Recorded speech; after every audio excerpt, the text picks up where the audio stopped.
Hello, Bricky Wrestling fans, family, supporters. Thanks for checking in with us on this Sunday night. I'm going to talk about EWL, girls high school wrestling, boys high school wrestling. Then I was going to finish by talking about retention for wrestling and just youth sports in general. So you can listen to what you need to, or hopefully you can check in the whole time. Appreciate you joining us here and staying up to date with Hobart Wrestling. It's awesome. So like I said, girls wrestling. Our high school girls wrestling team had their first week ever last week. We had 14 girls sign up for the team, and we have fall sports winding down. So maybe we're going to get a few more. I'm hoping we do. We also, everybody should know that wrestling doesn't make cuts. We've got weight classes to fill, and we just want as many people on the team as possible because we want everybody gaining from wrestling. So if you're going out for basketball and that didn't work out, we'd love to have you. Wrestling just worldwide is the most inclusive sport, and we're hoping to lead the way with that at Hobart High School as well. So this coming week, girls wrestling will have practice on Wednesday and Thursday, 3 to 5 in the wrestling room. Those other days, if girls want to condition or get extra workouts in, either with the boys team or in the weight room, or doing conditioning on their own, that would be wonderful. That's what we're hoping for. And then on Wednesday this week, we'll switch gears to boys high school wrestling. We're going to have our call-out meeting. So Wednesday, 2:45 in the Great Hall. Football players, we're hoping you can come by quickly. We'll give you an abbreviated version and some info to just hand to you so you can get moving on with your great football season that you're having. We're also going to be filming some Stranger Things hype video clips. So we're going to have a cameraman coming in to help us out with that this year. And we're hoping that you can just take a moment and we can film some guys doing some things that we'll be putting into the hype video. So Wednesday, 2:45 in the Great Hall for our high school boys wrestling call-out meeting. EWL also got started last week. Our normal schedule is Monday, Tuesday, and Wednesday, 6 to 7 o'clock for our EWL, Elementary Wrestling League. You can still sign up. I'm still getting alerts. More people are joining. So like fall sports ending with Pop Warner ending, maybe we'll be getting some more guys trickling in. Hopefully you guys keep winning though. We've got our shirt design updated. I'll have a social media post about that. Coach Johansson made another great one like always. We're actually going to have an adult order for that as well. So if you want to join the crew or look the part when we get to that dual meet tournament at the end of the year on, I believe, November 30th. You can do so. So just go to brickywrestling.com. You can check out all our info there, but you can also look for a EWL t-shirt. So we'll have a Liberty, Veterans, and Joan Martin shirt. So you can look good in that. Next Monday for EWL is also Halloween. That's our first high school boys practice. But that's right after school. Those high school guys can go trick-or-treating after practice.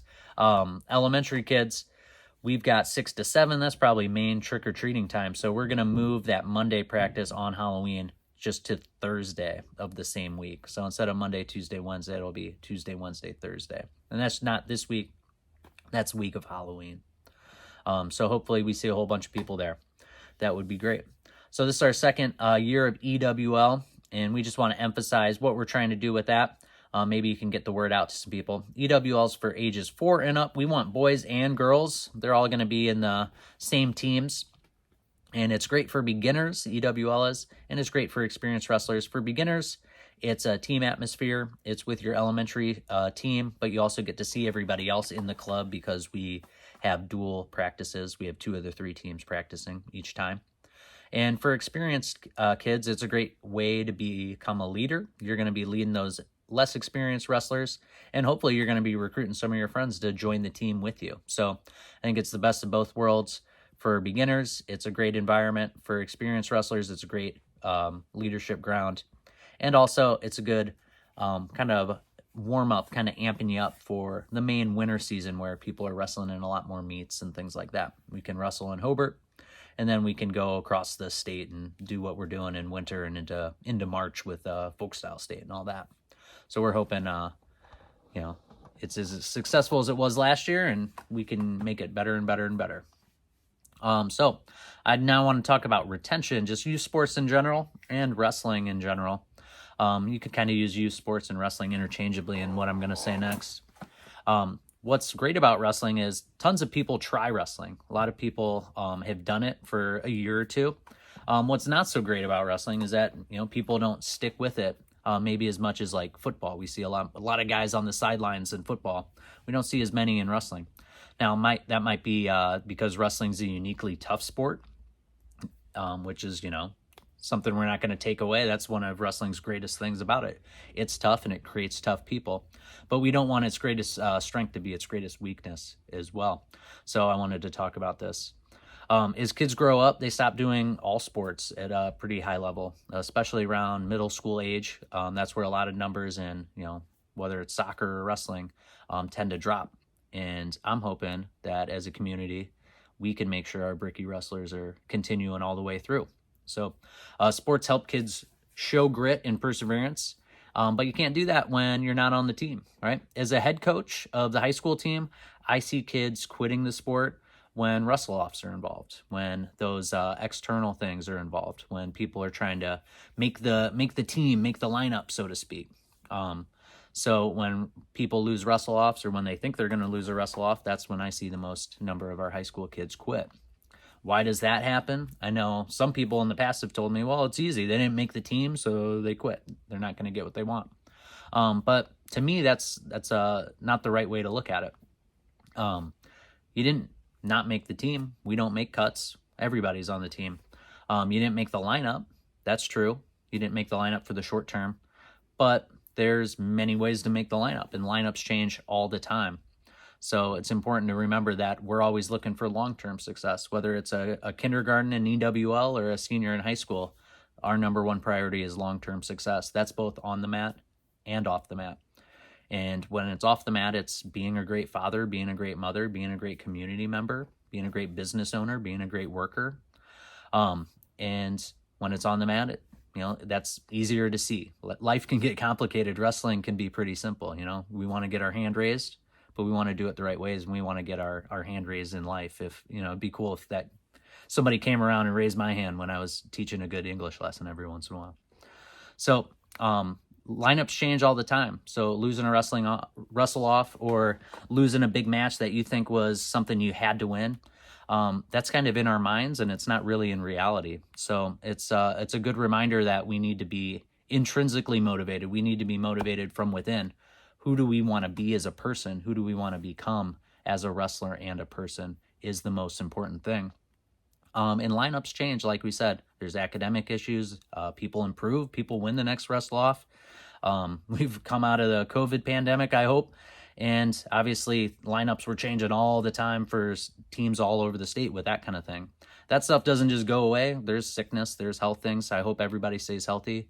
But we need to make sure our team is as strong as possible so we can overcome any of those things, because we have a lot of great team goals, including hopefully a 9th conference championship in a row and our 3rd time at team state. And hopefully we're moving up the podium there. So there's countless ways each wrestler impacts the team. Each wrestler can make the team better, but conversely, each wrestler can make the team worse. And we need to make sure that we're pulling on the same rope and in the same direction to make the team better. So there's internal goals that I want to talk about. These goals, I think, would be the ones that help you overcome those hardships, overcome those struggles, because they're not external. They're not about your reputation. They're not about how other people think of you. They're about who you are and what you want to be and what you want to become. So I'm hoping wrestlers and families can help wrestlers do this, internalize these goals. So help the team as much as you can. Improve yourself as much as you can. Be as tough as you can and try as hard as you can. On the high school team, the 2 things we say right before a match and right after a match is, was your effort as high as it could? Will your effort be as high as it can be? Will you be as tough as you can be? And then after the match, we just repeat that. Were you as tough as you could be? Was your effort as high as it could be? And if the answer is yes, then everything else is going to fall in line. Obviously, we got to do our job as coaches and athletes to get better in our skills. But really, that's the biggest part, toughness and effort. So people quit when they realize they can't achieve the expectations they've either put upon themselves or have put on them. So if goals are external and achievement-based only, there's nothing wrong with those, but if they're only external and achievement based, there's a high chance of people quitting when they realize those goals are out of reach. Now, if you go undefeated for your whole life, you'll never have to worry about that. But never met a wrestler who's undefeated for their whole life. So I'm hoping we have those internal goals, and external goals can be good for short-term things, but like we always want to say, we're looking for the long term. That's our most important thing. So if kids are wrestling to please other people, they won't enjoy the sport for how it's helping themselves in the long term. And expectations from the outside sometimes can hinder that, because it makes our focus narrow into the short term, winning and victories and things like that. We love winning, we love victories, but we don't want to do them at the expense of our long-term progressions. So if goals are internal and process-oriented, what I call the brick road, what I'm hoping a lot of people are calling the brick road, grit, toughness, intelligence, and skill, leading to teamwork, integrity, and victories, then I think less people are going to quit, and more people are going to wrestle. More people are going to become better people because of those experiences. I know when times are tough, I look for people who either have wrestled or resemble wrestlers. My sister and my mom didn't wrestle a day in their life, but I think they would have been pretty awesome if they did, and they helped me a lot. My dad, his whole life, has been a wrestler, and he's right up there with anybody on helping people out. So I could go on and on with everybody. So I'm hoping that our wrestlers develop grit while wrestling, and then they use that grit to continue wrestling, and then more importantly, use that grit to become tough, to become intelligent, to become skilled in whatever it is they do in life. Obviously, family first, number one, and then whatever career they're choosing and how that helps the community would be just ways that our wrestling program can help out absolutely everybody around us in Hobart. So long-term success is what I'm hoping we'll focus on. And as a program, we're going to try to do that more and more. We hopefully are practicing what we preach, and we're going to try to preach it just a little bit more. So thanks for hanging with me. I know I got a little long-winded. I tend to do that. But have a great Sunday, and let's have a great week of wrestling.